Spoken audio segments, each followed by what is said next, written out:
What really happened on the 17th of August 1959? Come with me and let's find out. That was the release of Miles Davis's best-selling masterpiece, Kinda Blue, based on a secret new type of jazz. Miles Davis was in love with Agatha Coleman, the waitress at the Five-Spot Cafe where he and my great-grandfather, Nathan Tough Delaney, used to go for breakfast.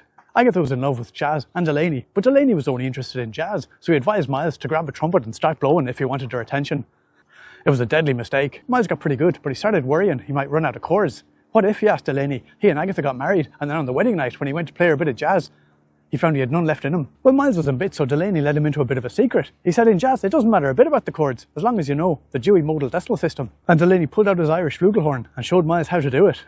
But they were in the cafe, and when Agatha heard the beautiful noises coming out of Delaney, that was it for her. She fell for him right then and there and said she was going to marry him whether he liked it or not. So Delaney ran and hid, and Miles found him later in Hard Bob's house. Miles begged Delaney to fix it, and Delaney winked. He had a concert that evening at Carnegie Hall, and he offered Miles 2 tickets to take Agatha to go and see it. The concert started late in 1959, so it wasn't until around about midnight that Delaney popped out on stage and sat down at the piano to play Honey Man and Happy Dust, a song which normally lasts about 5 minutes, but when Delaney started playing, he kept going.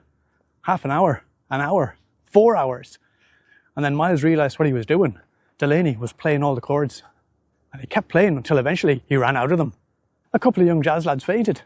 The critics murmured, and Agatha screamed. Delaney gave Miles the nod and he hopped up on stage, grabbed the Irish flugelhorn which Delaney had left there for him, and started continuing the song using only the Dewey Modal Decimal System. It was beautiful, like getting into a big bath full of warm jazz. And the concert went down as one of the best either of them ever gave in their lives. Afterwards, Miles asked Agatha to marry him, and she said she would. And he was so happy, he offered to buy her any kind of wedding dress she wanted. And she said she wanted a Kinda Blue one, which is grand. It meant he got an album out of it too. But nobody ever saw Delaney again after that night. Some Egypts say he's living up on the moon with Elvis, but he's not.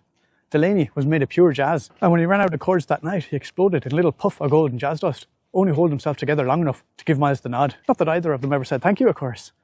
I mean, Delaney did it out of the goodness of his heart, but still, nobody likes to feel they're being taken advantage of. Anyway, that's nothing compared to what happened to my other great-great-grandfather. Make sure you follow or subscribe, or whatever they call it these days, so you don't miss that story.